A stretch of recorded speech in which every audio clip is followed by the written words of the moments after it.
ओम नमः शिवाय। हर हर महादेव। जय भोलेनाथ। प्रिय भक्तगणों, आज भाद्रपद माह शुक्ल पक्ष की षष्ठी तिथि है और आज स्कंद षष्ठी का व्रत है और इस दिन लोलार्क छठ का पर्व भी मनाया जाता है। षष्ठी तिथि का दिन भगवान कार्तिकेय को समर्पित होता है। इस कारण से इस दिन को कुमार षष्ठी के नाम से भी जाना जाता है। धार्मिक मान्यताओं के अनुसार स्कंद षष्ठी के दिन व्रत रखने से जातक की सभी मनोकामनाएं पूर्ण हो जाती हैं व जीवन में खुशहाली आती है। पौराणिक शास्त्रों के अनुसार स्कंद षष्ठी के दिन स्वामी कार्तिकेय जी ने तारकासुर नामक राक्षस का वध किया था। इस दिन भगवान कार्तिकेय के पूजन से जीवन में उच्च योग के लक्षणों की प्राप्ति होती है। धार्मिक शास्त्रों में भी इस बात का उल्लेख मिलता है कि स्कंद षष्ठी का व्रत करने से काम, क्रोध, मद, मोह, अहंकार से मुक्ति मिलती है और सतमार्ग की प्राप्ति होती है। पुराणों में वर्णन मिलता है कि भगवान विष्णु ने माया मोह में पड़े नारद जी का इसी दिन उद्धार करते हुए लोभ से मुक्ति दिलाई थी। इस दिन कार्तिकेय जी के साथ साथ भगवान श्री हरि विष्णु जी के पूजन का भी विशेष महत्व माना गया है। इस व्रत से निसंतानों को संतान की प्राप्ति तथा सफलता, सुख, समृद्धि, वैभव प्राप्त होता है। दरिद्रता, दुख का निवारण होता है तथा जीवन में धन ऐश्वर्य मिलता है। और इस दिन वाराणसी में विश्व प्रसिद्ध लोलार्क छठ का पर्व भी मनाया जाता है। तो आज आप भगवान कार्तिकेय की परम कल्याणकारी कथा को सुनते हुए तथा अंत में लोलार्क स्नान की संपूर्ण महात्म को सुनेंगे तथा काशी स्थित लोलार्क कुंड के स्नान ब्लॉग को भी देख सकेंगे। आज का यह वीडियो बड़ा ही खास है, तो इसे पूरे अंत तक देखिएगा। ब्रह्मा जी बोले, हे नारद, अब मैं तुम्हें स्वामी कार्तिकेय का जन्म और तारकासुर वध की कथा सुनाता हूँ। ध्यान से सुनो। जब पार्वती के साथ विवाह कर शिवजी कैलाश पर आए तो वहां उनकी अत्यंत शोभा हुई और उन्होंने देवताओं का कार्य पूर्ण करने का विचार किया। तत्पश्चात महादेव शंकर कल्याण स्वरूपा पार्वती को लेकर एक अत्यंत मनोहर दिव्य निर्जन स्थान में चले गए। तब मुझ ब्रह्मा को अग्रणी बनाकर सब देवता विष्णु जी के पास गए। जब विष्णु जी ने मुझसे कहा कि तुम लोग शिव जी के पास जाकर वहां ऐसा कोई उपाय करो कि जिससे उनका वीर पृथ्वी पर आ पड़े, उसी वीर से उनके स्कंद नामक पुत्र का जन्म होगा। तब हम लोग शिव जी के द्वार पर गए। विष्णु जी ने लोक प्रभु शंकर जी की बड़ी स्तुति की। उस समय शिव जी की स्तुति करते हुए भगवान विष्णु के नेत्रों में आंसू भर आए। देवताओं के दुख का कोलाहल मच गया। तारकासुर से दुखी देवता भगवान शंकर की स्तुति करने लगे। ब्रह्मा जी बोले, शिव जी द्वार पर आ मुझ सहित विष्णु जी को देखकर बहुत ही हर्षित हुए। देवताओं ने उनकी स्तुति आरंभ की। तारक आदि दैत्यों का विनाश करने का निवेदन किया। तब उन देवताओं का वचन सुन भगवान शंकर दुखी हो विचार करते हुए बोले, हे देवताओं, होनी को कोई मिटा नहीं सकता। सिर से स्खलित हुए मेरे वीर को कौन ग्रहण कर सकता है। ऐसा कहकर उन्होंने उसे पृथ्वी पर गिरा दिया। उसे देखकर देवताओं ने अग्नि को प्रेरणा दी कि तुम इसे कपोत बनकर ग्रहण करो। कपोत रूपी अग्नि ने समस्त वीर्य भक्षण कर लिया। उसी समय वहां पार्वती जी आ गईं, क्योंकि शिव जी को द्वार से उनके पास जाने में विलंब हो गया। उन्होंने हरि आदि सब देवताओं से कहा कि तुम बड़े स्वार्थी और दुष्ट हो। अपने स्वार्थ के लिए परम प्रभु शिव जी की आराधना कर तुमने मेरे विहार को भंग किया, जिससे मैं बंध्या हो गई। मुझसे विरोध कर कोई देवता सुखी नहीं रह सकता। ऐसा कहकर पार्वती जी ने विष्णु आदि सब देवताओं को श्राप दे दिया। पार्वती के क्रोध से अग्नि प्रज्वलित हो उठी। सती ने कहा, सब देवांगनाएं बंध्या हो जाएंगी। मेरे विरोधी सब देवता दुख पाएंगे। देवताओं से ऐसा कहकर पार्वती जी ने अग्नि से कहा, क्यों रे, तूने शिव जी का वीर भक्षण कर लिया। एव आज से तू सर्वभक्षी हो जाएगा। तूने शिव जी के तत्व को न जाना और सर्वदा देवताओं का ही कार्य साधक रहे। अग्नि को इस प्रकार श्राप दे पार्वती जी महारुष्ट होकर अपने स्थान को चली गईं। तत्पश्चात पार्वती जी ने गणेश जी को उत्पन्न किया। इधर जो समस्त देवता अग्नि में होम द्वारा अन्न आदि भक्षण करते रहे, उससे उनके पेट में गर्भ रह गया, जिससे विष्णु आदि सभी देवताओं को बड़ी पीड़ा हुई। सबने शिव जी की शरण ली। शिव जी के मंदिर पर जाकर हाथ जोड़कर बड़ी स्तुति की। उस स्तुति को सुनकर भगवान शिव शीघ्र ही द्वार पर आए। वहां देवता खड़े थे। शिव जी को देखकर देवताओं ने कहा, हे शंभु, शिव, महेश्वर, हम इस वीर से जलते हैं, हमारी रक्षा कीजिए। तब उनके इन तीनों वचनों को सुनकर भक्तवत्सल शंकर जी ने हंसकर कहा, हे देवताओं, मैं जो कहता हूँ उसे सुनो। अब तुम लोग शीघ्र ही वमन द्वारा वीर को बाहर निकाल दो, इससे तुम्हें सुख प्राप्त होगा। फिर तो शंकर जी की आज्ञा से सबने उस वीर को वमन द्वारा बाहर निकाल दिया। वह सुवर्ण के समान चमकता हुआ पर्वताकार हो आकाश को स्पर्श करने लगा। विष्णु आदि देवताओं का दुख दूर हो गया, परंतु अग्नि फिर भी सुखी नहीं हुआ, उसका हृदय जलता ही रहा। तब उसने भी देवाधिदेव शंकर की बड़ी स्तुति की और कहा, मेरा अपराध क्षमा करें, ताप को हरण कीजिए। आप दीन वत्सल, कल्याणकारी और परमेश्वर हैं। यह सुनकर शिव जी प्रसन्न हो गए। उन्होंने अग्नि से कहा, तुम मेरे वीर को किसी स्त्री की योनि में स्थित कर दो, इससे तुम्हारा शरीर नहीं जलेगा। अग्नि ने कहा, महाराज, आपका तेज बड़ा कठिन है, तीनों लोकों में इसे धारण करने की शक्ति किसी में नहीं। उसी समय हे नारद, तुम भी वहां आ गए। तब तुमने शीघ्र उपकारार्थ कहा कि हे अग्नि, मैं तुम्हें इसका एक सहज उपाय बताता हूँ। माघ के महीने में जो स्त्री प्रयाग में स्नान करने आवे, उसकी देह में तुम इस महान वीर को स्थापित कर देना। ब्रह्मा जी कहते हैं, इसी समय वहां सप्तऋषि की भी स्त्रियां आ गईं। उनमें से 6 स्त्रियां शीत से अधिक आर्त होकर अग्नि की ज्वाला के समीप गईं। फिर तो उसी क्षण उनके रोम द्वारा शिव जी के वीर कण उनके शरीर में प्रवेश कर गए। अग्नि दाह रहित हो गया। 6 स्त्रियां अग्नि से गर्भवती हो दुखी हो गईं। उनके पतियों ने उन्हें त्याग दिया। वे हिमालय पर जाकर तप करने लगी। वहां उन्होंने उस गर्भ को त्याग कर शांति लाभ लिया। वे हिमालय पर जाकर तप करने लगी। वहां उन्होंने उस गर्भ को त्याग कर शांति लाभ किया, परंतु तब वह पर्वतराज भी उस गर्भ को सहन न कर सका तो गंगा जी में गिरा दिया। गंगा जी भी सहन न कर सकी तो उन्होंने अपने तरंगों से उस वीर को सरकंडे के वन में त्याग दिया। वहां पर एक तेजस्वी बालक हो गया। मार्गशीर्ष शुक्ल षष्ठी के दिन शिव जी के उस पुत्र का पृथ्वी पर प्रादुर्भाव हुआ। उसके आविर्भाव होते ही हिमालय पर स्थित शिव पार्वती को भी बड़े आनंद की अनुभूति हुई। तीनों लोकों में सुखदायक मंगल हो गया। दुष्टों को और विशेषकर दैत्यों को भी बड़े विघ्न दिखाई पड़े। आकाश में दुगदुगियां बजने लगी और सरकंडे के वन में उस बालक पर फूलों की वर्षा हुई। विष्णु आदि सभी देवता आनंदित हो। आकाश में दुगदुगियां बजने लगी और सरकंडे के वृक्ष में उन बालकों पर फूलों की वर्षा हुई।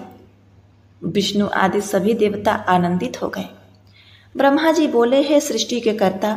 नारद जी बोले, हे सृष्टि के कर्ता, इसके पश्चात वहां फिर क्या हुआ, वह मुझे कृपा कर कहिए। ब्रह्मा जी बोले, हे तात, फिर तो उसी समय विधि प्रेरित विश्वामित्र का वहां आगमन हुआ। ब्रह्मा जी बोले, हे तात, फिर तो उसी समय विधि प्रेरित विश्वामित्र का वहां आगमन हुआ जहां वह बालक उत्पन्न हुआ था। उसे देखकर ऋषि प्रसन्न हो नमस्कार करने लगे तथा उसके प्रताप को जानकर उन्होंने उनकी बड़ी स्तुति की। तब उस बालक ने विश्वामित्र जी से कहा, हे महाज्ञानी, तुम शिव जी की इच्छा से ही सहसा यहाँ आए हो, अतः तुम सविधि मेरा संस्कार करो, अब आप सभी के पूज्य हो जाएंगे। तब विस्मित होकर विश्वामित्र जी ने उस बालक से कहा कि हे तात, मैं ब्राह्मण हूँ, किंतु गांधी क्षत्रिय का पुत्र हूँ। मैं ब्राह्मणों का सेवक हूँ और लोग मुझे विश्वामित्र कहते हैं, परंतु तुम कौन हो, यह तो कहो। इस पर वह बालक कहने लगा, हे विश्वामित्र, अब तुम मेरे वरदान से महर्षि हो गए। निसंदेह अब वशिष्ठ आदि महर्षि तुम्हारे प्रशंसक हो गए। फिर तो विश्वामित्र ने उस बालक का जात संस्कार किया और उस बालक ने भी प्रसन्न होकर उन्हें सच्चा ज्ञान प्रदान किया। उसी समय जो श्वेत नामक एक दूसरे ऋषि ने उस दिव्य और परम बालक को आकर देखा तो उन्होंने उसे शक्ति और शस्त्र अर्पण किया। उस शक्ति को लेकर वह क्रौंच पर्वत पर चला गया और उसके शिखर पर ढहाने लगा। यह देखकर देवताओं सहित शंकर जी वहां आए और इंद्र ने उसके दक्षिण पार्श्व में वज्र का प्रहार कर दिया, जिससे सांख नामक एक महाबली दूसरा पुरुष उत्पन्न हो गया। इंद्र ने फिर उसके वाम पार्श्व में प्रहार किया, इससे विशाख नामक दूसरा पुरुष पैदा हो गया। फिर इंद्र ने उसके हृदय में मारा तो नैगम नाम का एक महाबली पुरुष प्रकट हो गया। ये सब चारों स्कंद हुए जो बड़े ही वीर थे। अब ये चारों महाबली इंद्र को मारने दौड़े। इंद्र भयभीत हो उनकी शरण में आए। वह बालक स्वर्ग पहुंचा। वहां एक सरोवर में स्नान करती हुई कृतिका नामक 6 स्त्रियां उसे पकड़ने दौड़ी। कुमार ने 6 मुख कर एक एक मुख से उनका स्तन पान किया। वे प्रसन्न हो कुमार को अपने लोक में ले गए। बड़े प्रेम से अपना दूध पिलाकर पालन किया। कृतिका के उस बालक ने एक दिन स्वर्ग में जाकर बड़ा ही सुंदर चरित्र किया। देवताओं को अपनी महिमा दिखाई। विष्णु आदि चकित होकर उसका परिचय पूछने लगे, परंतु वह गुप्त हो गया। नारद जी के पूछने पर ब्रह्मा जी कहने लगे। इस प्रकार जब बहुत समय व्यतीत हो गया और पार्वती जी ने अपने स्वामी शंभु से पूछा कि हे देवादिदेव, कृपा कर यह बतलाइए कि आपका वह वीर्य कहाँ गया जो पृथ्वी पर गिरा था और जिसे देवताओं ने छिपा दिया था। क्या आपका वह वीर्य जो मुझ में न गिरकर पृथ्वी पर गिरा वह कहीं नष्ट हो गया या उसमें कोई बालक प्रकट हो गया?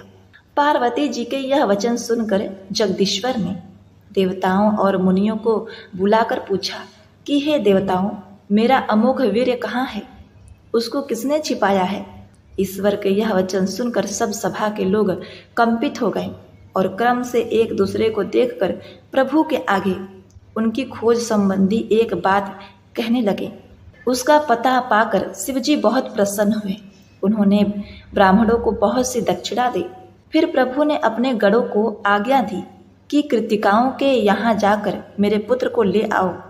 शिवजी की एक एक बलिगढ़ उड़कर कृतिकाओं का घर घेर लिए। कृतिकाएं भय से व्याकुल हो गईं। तब उन्होंने ब्रह्म तेज से प्रकाशमान कार्तिकेय से कहा कि हे वश, क्या तुम नहीं देखते हो कि असंख्य सेनाओं ने तुम्हारे घर को घेर लिया है? अब क्या करें, कहाँ जाएं? बड़ा भारी भय उपस्थित हो गया। इस पर कार्तिकेय ने कहा, हे कल्याणियों, मेरे रहते आप लोग कुछ भी भय न करो। उसी समय शंकर जी के सेनापति नंदेश्वर कार्तिकेय के समक्ष जाकर खड़े हो गए। वह कहने लगे, हे भाई, मुझे जगह संहार करता शिव जी ने यहाँ भेजा है। हे तात, शिव जी ने तुम्हें खोजने के लिए मुझे भेजा है। अब तुम मेरे साथ पृथ्वी पर चलो। तुम विश्व संहर्ता के पुत्र हो, तुमको ये कृतिकाएं क्या रख सकेंगी? जब नंदीश्वर ने ऐसा कहा तब कार्तिकेय जी ने उन्हें शंकर के आश्रित जानकर उनकी बड़ी प्रशंसा की और कहा कि हे भाई, यह कृतिका ज्ञान योगिनी प्रकृति की कला है। मैं इनका पुत्र हूँ। शैलेंद्र कन्या से मेरा प्रादुर्भाव नहीं हुआ है। वह मेरी ऐसी धर्म की माता है जैसी यह कृतिकाएं हैं। यदि शिव जी ने अपना पुत्र मानकर तुमको भेजा है तो मैं तुम्हारे साथ चलकर देव समूह का दर्शन करूंगा। यह कहकर कृतिकाओं को बुला उसने आज्ञा ली और कार्तिकेय जी शीघ्र ही शिव जी के पार्षदों के साथ चले। ब्रह्मा जी बोले, उसी समय एक बड़ा ही सुंदर रथ दिखाई दिया जिसमें 100 पहिए लगे थे और जो विश्वकर्मा का बनाया हुआ था तथा जो बड़ा ही मनोहर और वेगवान था। पार्वती जी ने उसे भेजा था और पार्षद उसे चारों तरफ से घेरे हुए थे। रथ वहीं आकर उतर पड़ा और दुखी हृदय कार्तिकेय जी उस रथ पर जा चढ़े। 6 कृतिकाएं व्याकुल हो बाल खोले वहीं आ खड़ी हुईं। उन्होंने कहा, तुम हमारे पुत्र हो, अब हम क्या करें और कहाँ जाएं? कुमार उन्हें अध्यात्म ज्ञान दे सुखदायक एवं मांगलिक समय देखकर पार्षदों के साथ चले। विमान पर बैठे कृतिकाओं और नंदीश्वर के साथ कैलाश में अक्षय ग्रोध वृक्ष के पास गए। विष्णु आदि देवताओं और महर्षियों को साथ ले शिवजी गंगा से उत्पन्न कुमार को देखने आए। सभा से दीप्तिमान कुमार को महादेव जी गोदी में बैठाकर सुशोभित हुए। फिर कुमार अपने गणों के साथ शिव मंदिर आए। शिवा और शिव की अद्भुत शोभा हुई। देवता और श्रेष्ठ ऋषि उनकी स्तुति करने लगे। जगन्नाथ शंकर ने कुमार कार्तिकेय को रत्न जड़ित मणि रमणीय सिंहासन पर सब तीर्थों से आए हुए जलों को वेद मंत्रों से पवित्र कर 100 रत्न के कलशों से उन्हें स्नान कराया तथा बड़ी प्रसन्नता प्राप्त की। फिर विष्णु जी ने रत्नसार निर्मित किरीट मुकुट, बाजूबंद, बैजंती माला और अपना चक्र प्रदान किया। शिव जी ने भी कुमार को शूल, पिनाक, पराश, फरसा, शक्ति, पाशुपतास्त्र, वाण, संघास्त्र और परम विद्या इतनी वस्तुएं दी। फिर यज्ञोपवित वेद माता, गायत्री, कमंडलू, ब्रह्मास्त्र तथा शत्रु को मर्दन करने वाली विद्या दी। इंद्र ने अपना एरावत और वज्र तथा वरुण ने श्वेत छत्र और रत्नमाला प्रदान की। सूर्य ने मन के समान गमन करने वाला शीघ्रगामी एक रथ और कवच तथा यमराज ने दंड और समुद्र ने अमृत कलश लाकर दिया। कुबेर ने अपनी गदा दी और शंकर जी ने अपना त्रिशूल दिया। तब ब्रह्मा जी ने कहा, यह सारा चरित्र तो तारकासुर के वध का है। अब हम सभी लोग उसे मारने चलते हैं। मांगलिकता के लिए आप कुमार को आज्ञा दें कि वह हमारे साथ चले। शंकर जी ने आज्ञा दे दी। शिव आज्ञा से सभी देवता कुमार को अग्रणी बनाकर उन्हें ले चले। वह असुर अपने अनुचरों सहित मारा गया। शेष पुत्र कुमुद शिवपुत्र कुमार की स्तुति कर अपने घर पाताल आया। जो मनुष्य कुमार के इस चरित्र को पढ़ता और सुनता है उसे शिवलोक की प्राप्ति होती है तथा वह यहाँ परम सुख भोग कर अंत में दिव्य मोक्ष को प्राप्त करता है। ओम नमः शिवाय। पार्वती पते हर हर महादेव। प्रिय भक्तगणों, आज भाद्रपद माह शुक्ल पक्ष की षष्ठी तिथि है और आज लोलार्ग छठ का व्रत है।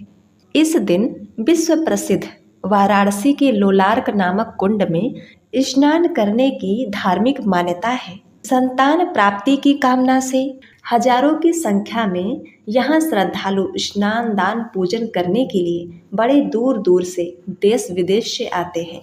तो आज के इस विशेष वीडियो में आज मैं आपको लोलार्ग स्नान की कुछ विशेष झलकियाँ आपके साथ साझा करूँगी। प्रिय भक्तगणों, यह वीडियो बड़ा ही खास होने वाला है, इसलिए इस वीडियो को पूरा अंत तक अवश्य देखिएगा। हर साल भादो मास के लोलार्ग षष्ठी को यहाँ कामनाओं की गागर लेकर अपार जनसागर उमड़ता है। इस स्नान की आस्था इतनी बड़ी है कि 7 तारीख से ही 2 किलोमीटर लंबी लाइन यहाँ स्नान करने के लिए लग चुकी है। हजारों दंपत्ति यहाँ पुत्र प्राप्ति की कामना का भाव लेकर इस कुंड में स्नान करते हैं और स्नान करने के पश्चात जो वस्त्र धारण किए होते हैं उसे वहीं छोड़कर जाते हैं। साथ ही किसी एक सब्जी का त्याग सदैव के लिए कर देते हैं। मान्यता है कि संतान प्राप्ति की कामना से स्नान करने वालों को भगवान सूर्य के प्रति कृतज्ञता व्यक्त करने के लिए किसी एक सब्जी का त्याग करना चाहिए।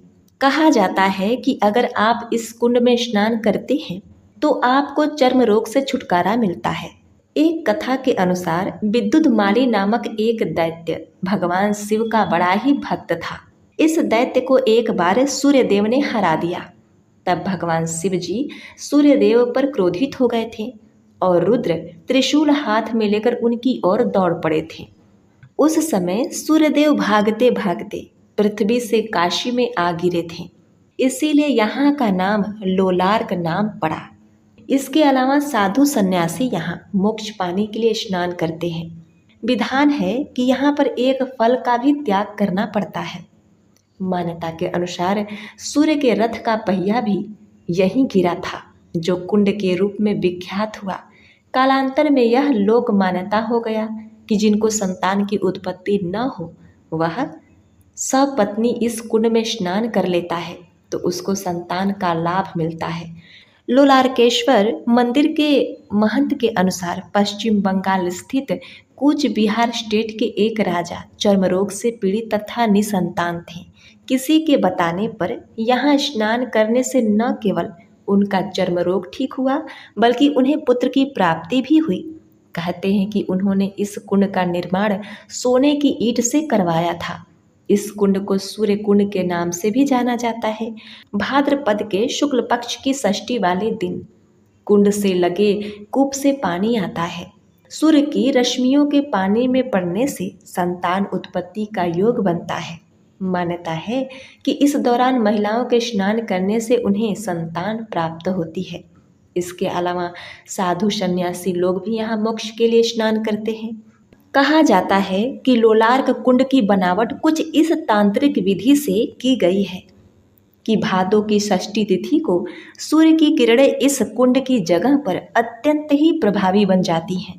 इस दिन यहाँ स्नान करने के उपरांत कोई फल खरीद कर उसमें सुई चुभोई जाती है, जिसे सूर्य की रश्मि का प्रतीक भी माना जाता है। प्रिय भक्तगणों, लोलार्क कुंड उत्तर प्रदेश के प्राचीन नगर बनारस में तुलसी घाट के निकट स्थित एक कुंड है। मान्यता के अनुसार यह अति प्राचीन है तथा इस कुंड का उल्लेख महाभारत में भी मिलता है। कालांतर में इंदौर की रानी अहिल्याबाई होलकर ने इस कुंड के चारों तरफ कीमती पत्थर से सजावट करवाई थी। इसी के समीप लोलार्केश्वर महादेव जी का मंदिर है। भादो महीने अर्थात अगस्त या सितंबर में यहाँ लक्खा मेला लगता है और तब काशी के इस लोलार्क कुंड में डुबकी लगाने के लिए लोगों की भीड़ उमड़ पड़ती है। अस्सी के भदौने स्थित प्रसिद्ध लोलार्क कुंड पर हर साल लाखों श्रद्धालुओं का मेला लगता है। लक्खा मेले में लोलार्क षष्ठी या सूर्य षष्ठी स्नान की बड़ी ही मान्यता है। कहते हैं कि महादेव लोलार्केश्वर संतान प्राप्ति की कामना वाले दंपतियों की मनोकामना पूर्ण कर देते हैं। लोलार्क कुंड में स्नान करने के लिए अलग अलग क्षेत्रों से श्रद्धालुओं की यहाँ भीड़ जुटती है। इस दिन लोलार्केश्वर महादेव के दर्शन भी किए जाते हैं। पौराणिक कथाओं के मुताबिक भगवान सूर्य ने यहाँ सैकड़ों साल तक तपस्या की थी और शिवलिंग की स्थापना की थी। पौराणिक कथाओं के अनुसार देवासुर संग्राम के दौरान भगवान सूर्य के रथ का पहिया इसी स्थान पर गिरा था। इस कुंड के बगल में एक मंदिर में शिवलिंग की स्थापना की, जिसे लोलार्केश्वर महादेव कहा जाता है। शिवलिंग पर की जाने वाली कोई भी पूजा या सेवा न केवल महादेव जी को बल्कि सूर्य भगवान को भी समर्पित होती है, जिससे यह सूर्य और शिव दोनों की पूजा के लिए एक पवित्र स्थान बन जाता है। प्रिय भक्तगणों, आज भी काशी में उगते सूर्य की पहली किरण लोलार्क कुंड में पड़ती है। जो भक्त पूरी श्रद्धा के साथ कुंड में स्नान करता है उसके सभी रोग दूर हो जाते हैं और मनोकामनाएं पूरी होती हैं। कहा जाता है कि इस कुंड का निर्माण गुप्त काल में 4वीं शताब्दी के दौरान हुआ था। भोपाल के म्यूजियम में रखी एक प्लेट पर लोलार्क कुंड जैसी आकृति बनी हुई है। शपथ ब्राह्मण और काशी खंड में भी इसका जिक्र है। 10वीं शताब्दी में गढ़वाल वंश के राजा गोविंद चंद ने कुंड के आसपास दोबारा निर्माण करवाया। इंदौर की महारानी अहिल्याबाई होलकर ने इस कुंड के चारों ओर कीमती पत्थरों से सजावट करवाई थी। भाद्रपद शुक्ल पक्ष की षष्ठी को लोलार्क छठ का पर्व मनाया जाता है। इस दिन माताएं संतान की कामना से यहाँ स्नान करती हैं। प्रिय भक्तगणों, आज सुबह 4 बजे से ही अब तक 12,000 से ज़्यादा लोग इसमें स्नान कर चुके हैं। इस समय 80 घाट से लेकर सोनापुरा तक श्रद्धालुओं की भीड़ है। संतान की कामना लेकर पति पत्नी एक दूसरे का हाथ पकड़कर यहाँ डुबकी लगा रहे हैं। मान्यता के अनुसार स्नान करने के बाद पहने कपड़े वहीं छोड़कर लोग नए कपड़े बदलकर लोलार्केश्वर महादेव जी के दर्शन करने जाते हैं। डॉक्टर, दवा और हकीम के नुस्खों से थक हार कर लोग यहाँ पर संतान की मनोकामना लेकर मनौती पूरा करने आते हैं। वहीं जिन्हें यहाँ संतान के बाद बच्चा हुआ है तो वे परिवार बच्चे का मुंडन यही कराते हैं। ऐसी अद्भुत महिमा है इस पावन पवित्र लोलार्क छठ की। तो प्रिय भक्तगणों, महादेव जी का नाम लेकर इस वीडियो को पूरे अंत तक देखिएगा और लोलार्केश्वर महादेव जी का दर्शन कीजिए। तो बोलिए हर हर महादेव।